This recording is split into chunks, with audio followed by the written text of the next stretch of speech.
So in the last video, one of the comments that came up a couple of times was that the Orion-Trs are inefficient ways of converting 48 volts to 12 volts. Further, they're going to act like bench power supplies. They have no concepts of charging the batteries. And some people suggested using the MPPT controllers, normally used to take the power coming from your solar panels to charge your batteries. So I had already ordered both of the Orion-Trs. I've got an RMA to return them, but I decided I need to find out for myself whether what I was hearing was accurate or not. And I also ordered a 100/30, so they're both 30 amp output. Oh wait, do I have these backwards? Yes, I do. There we go. Orion-Tr MPPT. Pretend I had that right from the start. Anyways, they're both 30 amp output at 12 volt, obviously. And instead of feeding solar panels into the input, I'm going to feed 48 volts to the input. Kitty shield. So the plan is, and as I say this, I know the plan might not work, to try to configure the JKBMSs to either limit the charge rate or limit the output rate. I don't know if either of these can do this. I kind of think they won't. If they don't, I'll go downstairs and get the multiplus because I need to pull it all apart to get ready to take it down to the boat. Anyways, regardless, what I want to do with this test is, using one of the 12 volt batteries as a load, it needs to be charged up and it'll take more than 30 amps easily, I want to see how efficient these are. The way I plan to do that is, I have the 48 volt SmartShunt and I have the 12 volt SmartShunt. I have a 30 amp breaker. It's a brand new one I just bought for the boat. That's going to be for the galley. If you remember I was running a 30 amp galley circuit. On the output side, I have a 32 amp breaker that I've been using back when I built the bench power supply out of a server power supply. 32 amps, it's close enough. And that is going to be the 12 volt input and the 12 volt ground.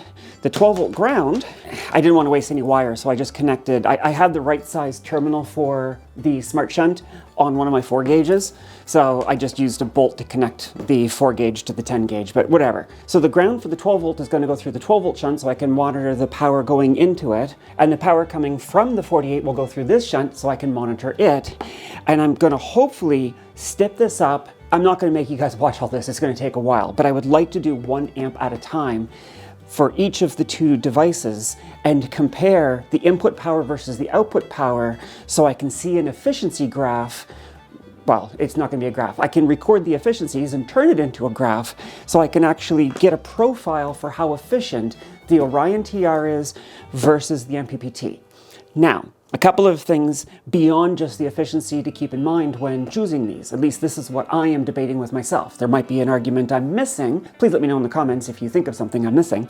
One of the things that leans me towards the Orion-Tr, and the reason I chose it initially, is it's going to act like a simple power supply. I have the voltage coming in, I have that little twist dial to set the output voltage, and I was going to set it to be lower than the battery max voltage, so it would charge the batteries up to a certain extent, but it wouldn't bring them all the way up. Whereas the MPPT has an actual charge profile. It doesn't act like a bench power supply. It puts out a varying voltage and current designed to charge up batteries. But I want this to provide steady output voltage. I can't remember, because it's been a long time since I tried configuring one of the MPPTs, whether I can configure it as just a straight power supply. Maybe I can, we'll find out shortly. But in any case, it has the capacity to be a proper battery charger, doing absorption and bulk charging and float. So this gives me more flexibility, but as a way to simply provide power to the 12 volt bus, I'm worried that it's avoidable complexity.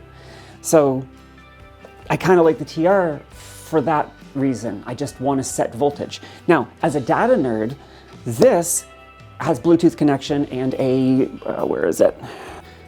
And a VE bus connection, so I can plug it into the Cerbo GX and actually track how it's performing over time, which I want to collect and feed into a database down the road in a future project. Whereas this, it's done. I can't see how much current's coming through it. I could arguably see how much power's coming through it by looking at the power coming out of the batteries, like seeing this as a load, but it's not the same. This has actual data. I like that. So personally, as I begin this test, I have strong reasons for preferring both of them for different reasons. I say this because I'm not a testing channel. I have no intentions of becoming a testing channel. But if I'm going to do tests, even if it's just for my own personal curiosity, I want to go into it as unbiased as possible. So I mention these pros and cons to hopefully show that I don't really care which one wins. With that, let's get started. I'm going to do the Orion-Tr first. Oh, one thing I should also mention. The Orion-Tr is, I'll put the prices on screen right here, but this was something like $300, and the SmartShunt was like $200. A big difference in price. And a lot of folks were saying the MPPT is better. Why is this so much more expensive if it's not as good? It's one of the reasons I wanted to do this test. I generally speaking very much believe the comments coming in my videos. Like most people are, they genuinely are trying to provide good information, and I greatly appreciate that. So this testing isn't that I so much doubt it, it's just there's questions I need to answer and I don't have the answers. And testing is fun. Anyways, so let's get started. So this is the remote. The remote is basically just a jumper when it's not in use, but it lets you go to a switch so that you can turn the Orion on and off remotely. I mean, hence the term remote. So now it's turned on. Currently this is unplugged, and it's off here, and the BMS is off, and this breaker is off. So, you know what? Build good habits. Always verify. There's the ground. Yep, 0.0 volts. And on the ground, or on the 12 volt side, both BMSs are off, the breaker is off, and I'm confident of that because, yeah, it's off, because the Cerbo GX and the screens are off. So I'm going to do the input first, turn this on, and dial in the output voltage before I turn, actually no, it doesn't matter because the BMS is off, so it's not going to try to charge.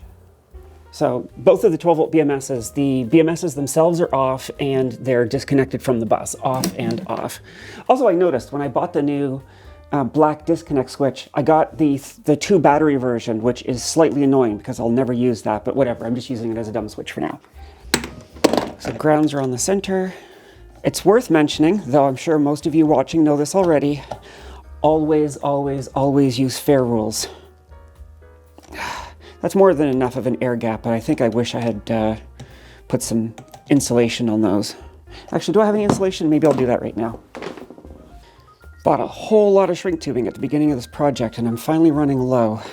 And of course, the price has gone up dramatically since I ordered the shrink tubing. Oh well, what can you do? It's not that I'm worried about there being an arc between the 2 connections, it's just that I have a positive and a negative so close to each other. If something metallic falls on it, I want a little bit of protection. Okay, tug test, good enough for now.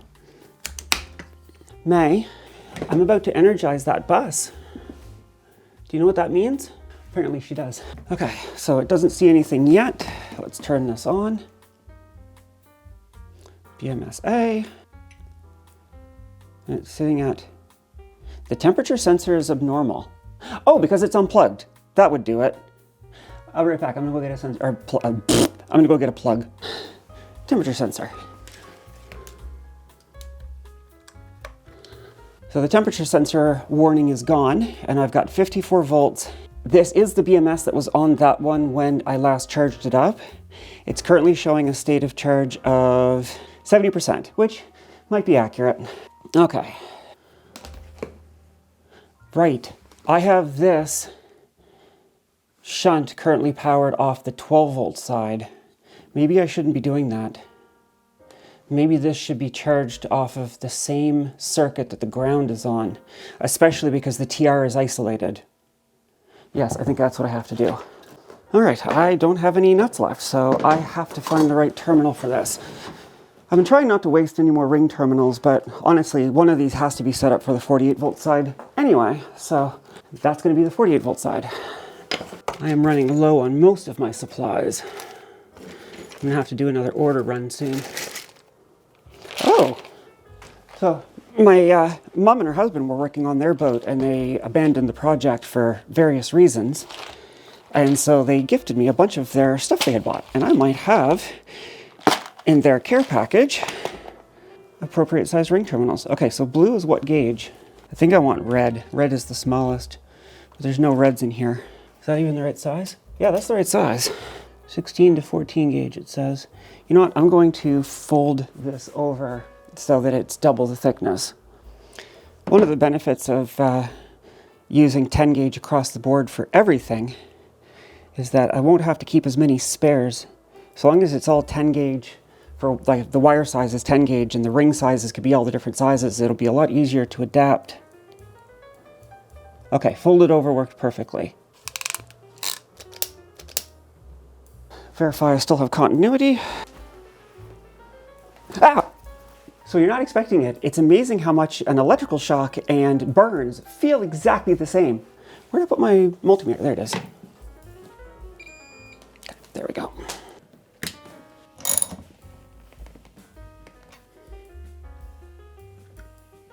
Now, where was I? Right, I want to apply power to this.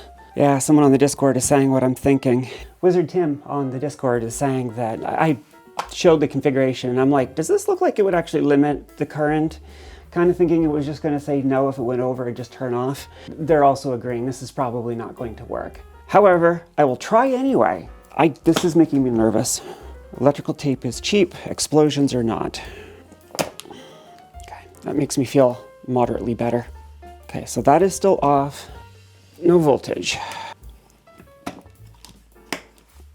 That just turned on. I have 53 volts on the bus. Now the other thing too is when I took these SmartShunts apart, I got them mixed up. So it's 50-50 chance whether that's the one I labeled as 48 volt or 12 volt. I'm going to repurpose the kitty shield, seeing as Miss May is the curious kitty. So in theory, this should be alive now too. So I should be able to see some voltage on the output. No. Right, because this breaker's off. I said that earlier. But if I turn it on, no, one thing at a time. Let's make sure that I've named this properly. 1x48, excellent. Okay, so now, I can't see through the viewfinder if you can see this or not, but well. Now note that the Orion-Tr is isolated. I don't believe the MPPT is, so that's another difference that might matter to you. 12.1 volts on the output side. Only 3 volts per LFP cell, so that wouldn't charge the batteries anyway. Let's dial this up. 3.25 per cell. That's good enough. If I was going to use it as a bench power supply, that strikes me as a reasonable number. Oh, it needs a tiny little star screwdriver. I know Victron intentionally wants to put all of this stuff recessed so it doesn't get bumped, but it's kind of annoying.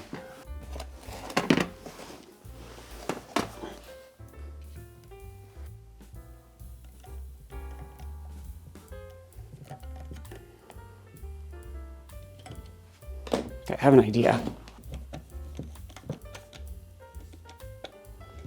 There, now I don't have to worry about the leads falling out. So 12 volts on the nose.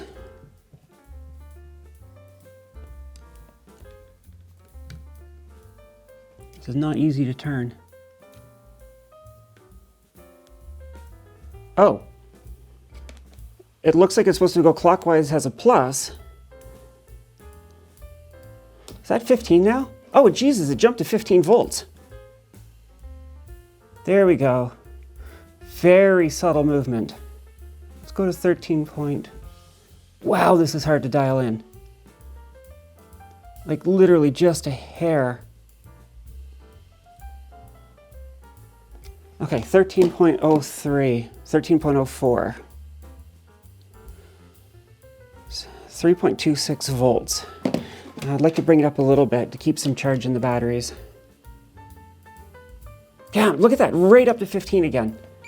Oh, I hope you can see this. This is not fun to adjust. 13.8, what is that? I think that's too high. 3.45, that's actually not that bad.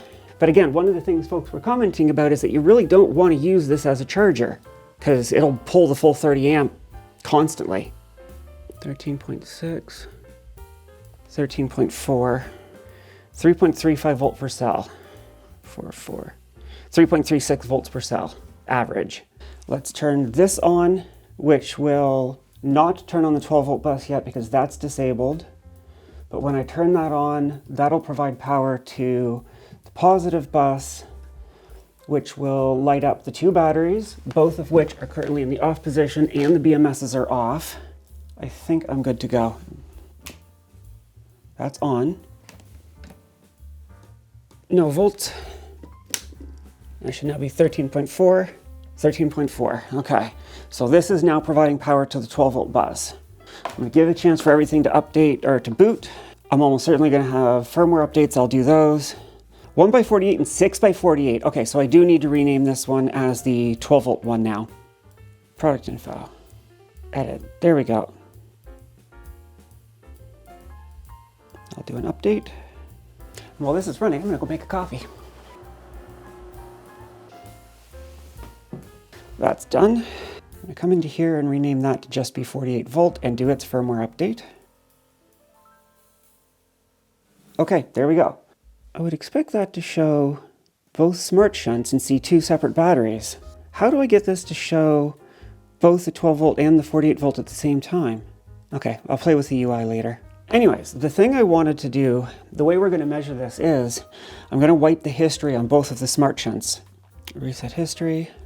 Reset history. So if this is showing the 48 volt battery, I will use my phone for the 12 volt battery.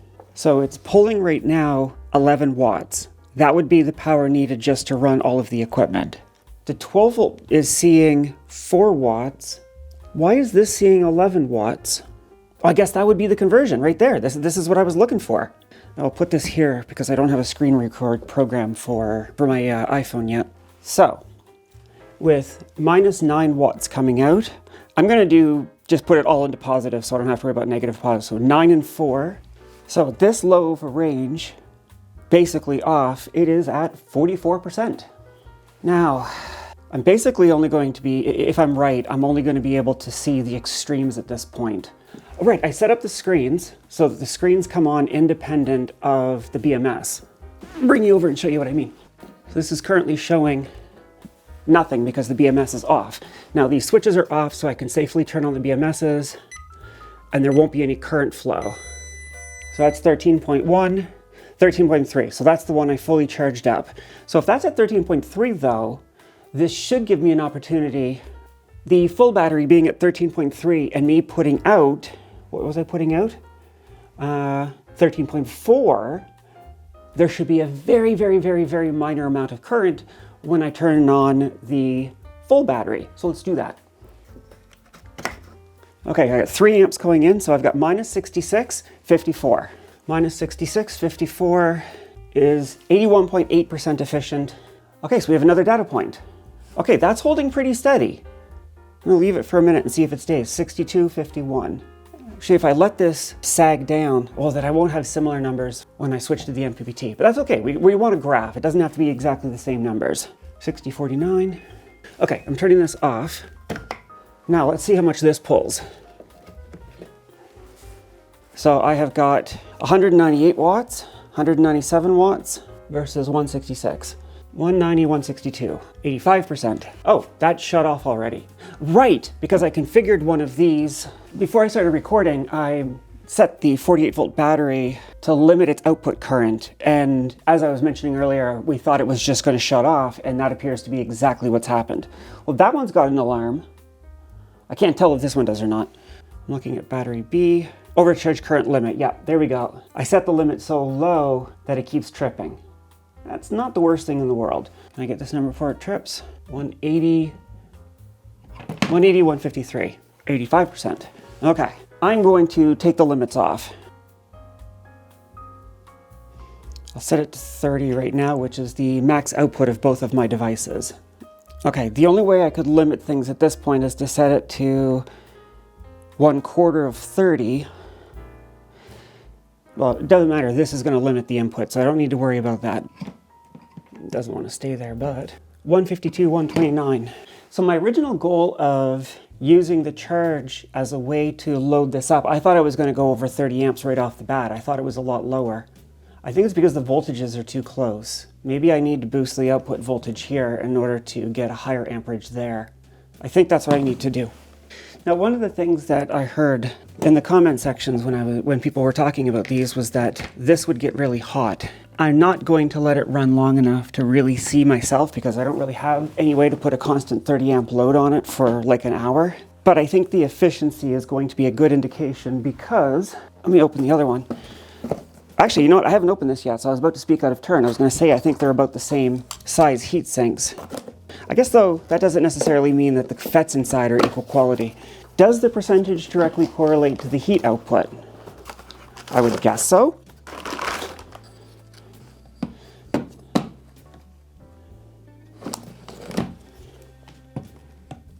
They've got the identical footprint, but this is shorter. Do they have the same heatsink? No, the Orion-Tr has a bigger heatsink. So watt for watt lost to heat and inefficiency, I would expect this to be cooler than the MPPT. Weird. Okay, so I've got 13.4 volts now. So for the sake of this experiment, I'm going to want 3.65 times 4 is 14.6. I know you can't really see this. 14.62. 14.55. 14.53. Considering how finicky this is, I'm going to call that close enough. Yep, definitely has a capacitor in it. I turn that off and I can watch the voltage on the output ramp down. At the end of the day, yes, heat generation is a concern, of course. But for me, my biggest thing I'm chasing is efficiency across the entire system. So I'm going to assume both of these put in a place where there would be adequate ventilation. Neither of them are going to particularly heat up. Is that a fair assumption? I don't know. So I can turn this on, wait for everything to boot, and this time I should get more watts through. So I'm currently seeing 14.53. So 14.53 times 30 is a maximum of 436 watts. This is the most professional setup ever. Okay, let's turn this on and see if we get a higher charge current. 10 amps, 30 amps, we got 30 amps. That is 508, 421. Oh, this makes me happy. We're doing 100%. Okay, so we got the very bottom, we got the very top. The peak is gonna be somewhere in between, but I'm gonna have to get the multi-plus up to be able to step through it. But at least before I do that, I can get some sort of a feeling for what this is like. 500, 415. 10 amps in, 30 amps out. It's holding 30.6 amps, slightly overrated. I'm just gonna let this sit for a bit. Oh, this isn't recording. I'm glad I was actually speaking out what I was saying because I forgot to turn that on. 491, 408. 82, 83% at the very upper end. Okay, you know what? I'm actually gonna stop this and turn the voltage down because this could be how I can play with the current. So if I cut this off, that'll stop the charging. Yep, the charging's off, but that leaves everything here up and running. I don't want to keep pulling that out. That's too annoying. 14.5. Let's bring it down to 14 even if I can. God, this thing is annoying to adjust. 13.98. Let's see what we get now.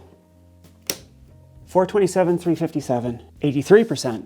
So far, I'm not terribly impressed by the efficiency of this thing, I gotta tell you. And I mean, that's what some of the folks were saying. Now it's 26 amps out. Let it settle for a bit, and then I will turn the voltage down to say 13.9. I'll just keep stepping the voltage down. That'll give me something for a curve, and that saves me hauling the MP up. And I can probably do the same thing for the MPPT, just using the Bluetooth tool rather than a screwdriver. 417, I am not terribly impressed. I will say, it's putting out a consistent 412 watts and it's rated at 360 watts. Now, I'm assuming that is 12 times 30 even, and because I've got the higher voltage, it's the amperage that's always limited because that's what generates the heat. But still, I have to give Victron credit where it's due. It was sustaining 500 watts out even though it's rated at 360 with the appropriate voltage. Okay, let's now drop the voltage a little bit further. So it's 13.98 right now. I don't know if I just don't have the screw, but I can turn this for a while and it doesn't change, and then it suddenly jumps. You know what, that's good, let's try that. 13.9 even. What does that give me? That gives me 380, 320, 84%. It's actually more efficient. 85% is our highest efficiency so far, and that was at 190 watts input, 162 watts output. What am I looking at? 371, 313, 84%. Okay, let's go to 3.8. What the hell? It was going down and then jumped back up. 13.75, close enough. That's too finicky. Oh, I do not like that. What am I looking at here? 291, 245, 84%. Oh, this voltage trick is working nicely. So this is 16.9 amps, so we're getting close to 50% load. That's holding. Let's try dropping the voltage again. 13.55. Okay, we're back down to where we were before. 159, 135. Okay, so I want to come higher than that. Let's try 13.6. 13.6 even.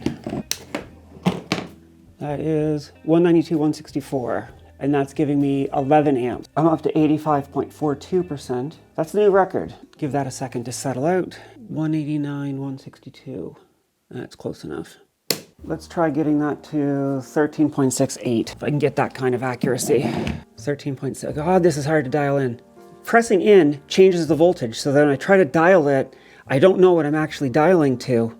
I have to push in to get the screwdriver to engage. I really can't see in there properly. I officially hate this thing. Press down, 13.68. Release, 13.63. 13.68, finally. 15.9 amps, that's close to 50%. And I'm getting 252, 214, 85%. You know what? I think for this thing, that's a good enough spread. Okay, I'm gonna consider this one done testing. I'll put it on screen over here, but the lowest I was able to measure was 1.77% load, and it was 44% efficient. The next one I got was 11.8, and at that point it was already 81.6% efficient.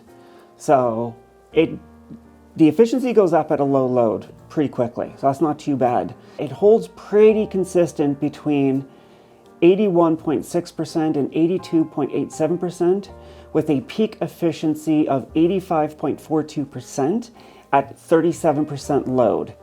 So it's not a perfect graph, but it's a usable spread. So let's try now the MPPT. Let's swap these out now. Battery, positive, negative, PV. Okay, so this is backwards. God, it feels weird. Like I understand the logic. I know lots of people say they do this, but something feels so weird about plugging the battery into the solar side of an MPPT. Before I connect the battery, let me finish plugging it in. Or let me plug it in, turn it on, update the firmware, all that kind of jazz. One of the things that's going to be annoying about using an MPPT as a buck converter effectively is that it's going to show up in the Victron as a solar panel, and I'm going to have real solar panels. Okay, let's cross that bridge if I decide that this is indeed the better way to go. Let's just woke up. There it is.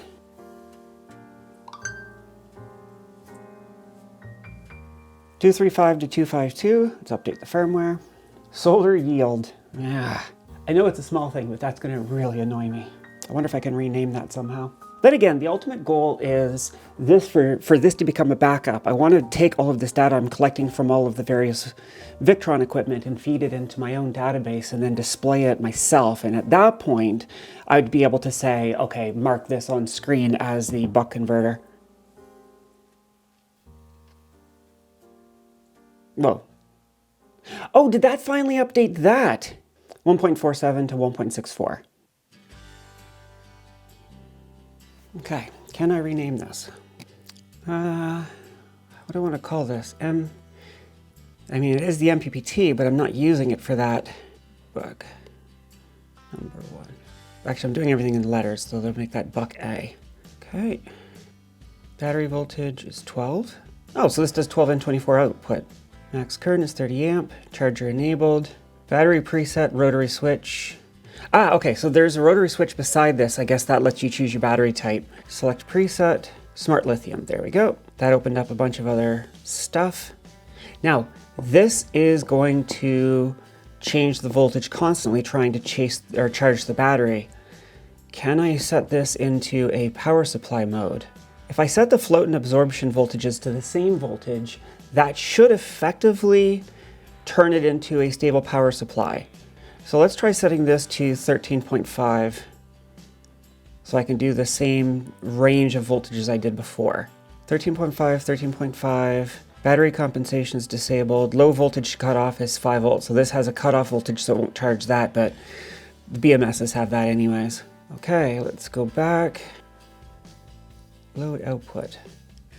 Oh, operation mode. Always on. If I set that, so I guess that means it's going to now act like a bench power supply the way I originally wanted it, which takes away one of the major advantages of being a smart charger for the batteries, but gives me the advantage of putting a stable voltage onto the 12-volt bus. Now, on boats, because you're running lead acid, the voltage was always changing anyway, so do I really care? Most devices run on a range of input voltages, and it's not like I'm running analog, like incandescent bulbs that are going to dim and brighten as the voltage changes. Well, anyways, let's see what we have in the way of output voltage now on this thing. And I know you can't see this, I'm sorry, I'll speak what I'm seeing. Okay, so I've got 13.52 volts on the output, so let's start a new counter. Okay, let's flip this on. Showing pointer, there it is. Okay, so I've got 10 amps on the battery, 9.9 amps on the battery, so that's 156, 143. 91.7% right off the bat. This is, the Orion-Tr was 84.9% efficient at the same point. Already, I'm believing the folks when they told me that this was better. Let's turn this off. I want to get some lower values. I had as low as 66 watts. So let's drop the voltage on this a bit further.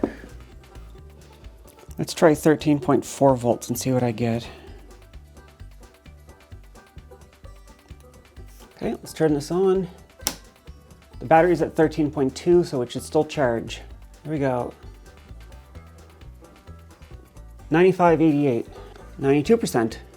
Okay, I want to try again at 13.35. Oh, having the digital control over the output voltage is so nice. Okay, I can already tell you right now, I'm going to finish this because I want the graphs anyway, but it's already a fait accompli. It's going to be the MPPT 130.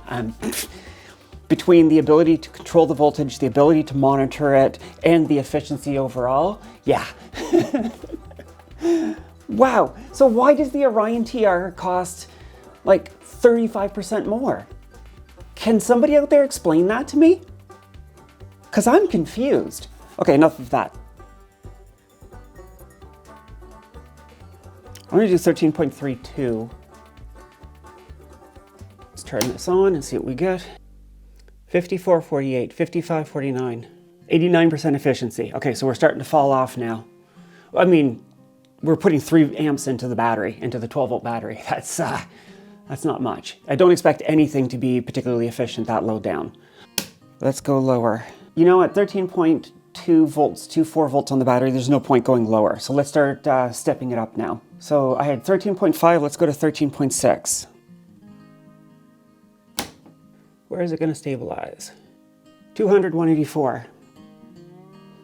185, 170. Wow, this is so much better. Okay, let's go to 13.7.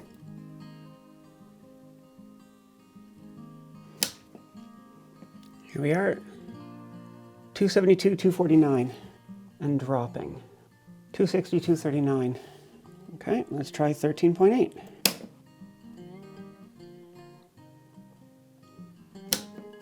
342, 340, 310. Waiting for it to stabilize. 315, 287. Okay, let's go to 13.9. I'm going to go until I see either 30 amps going into the battery or 500 watts coming out. I mean, it should be the same as the Orion-Tr because it's the battery that's setting the input current. 373, 336. Oh, interesting. It's climbing now. With the other one had the lower voltages, it started high and then it fell off. This one, it fell off, but then it climbed back up. I've got 23.6 amps going into the battery now. 360, 328. Okay, let's try 14 volts even.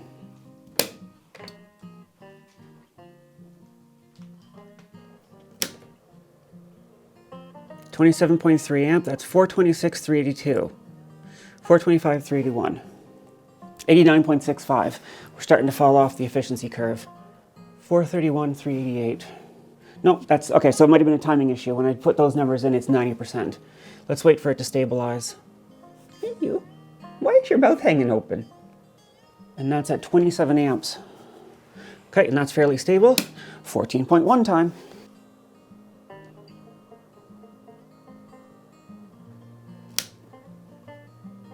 27.6. That just might be the limited, like that might just be all the battery's going to take at this point. I'm at the exact same power as last time. Okay, I'm going to go straight to 14.4 and see what it does. Okay, let's see what we get. I'm just trying to get to 30 amps. I want to max out the MPPT. 433, 390. I think we've hit the upper limit of what this thing's going to put out. And I'm at 90%. Yeah, I'm not getting any more current. This has a lower maximum power output than the Orion-Tr. So that's a point for the Orion-Tr. It went up to 500 watts. This seems to be capping at 430 watts.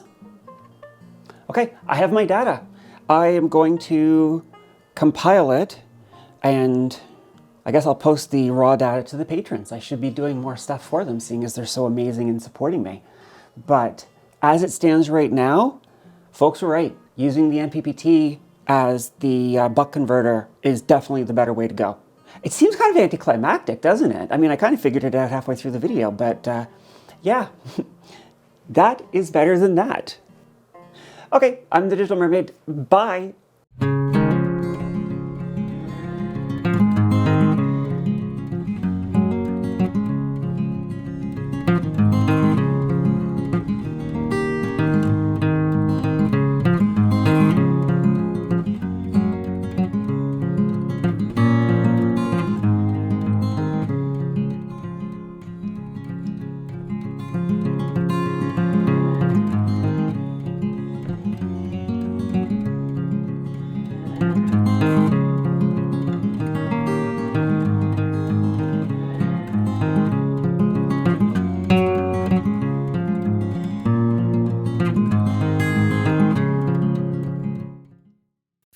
So, very kind person gave me that for Christmas last year.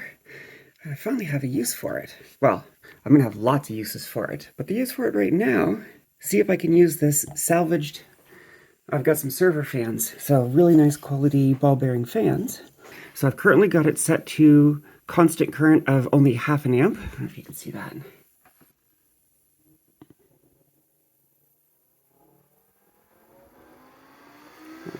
2 amp, 0.2 amp. There's 0.5 amp, and then the voltage drops even though, well, I've got it set for constant current, so I guess that makes sense. But it's not too loud to film. It's got a good bit of airflow. I think that's going to let me keep my dark light bulbs cooled.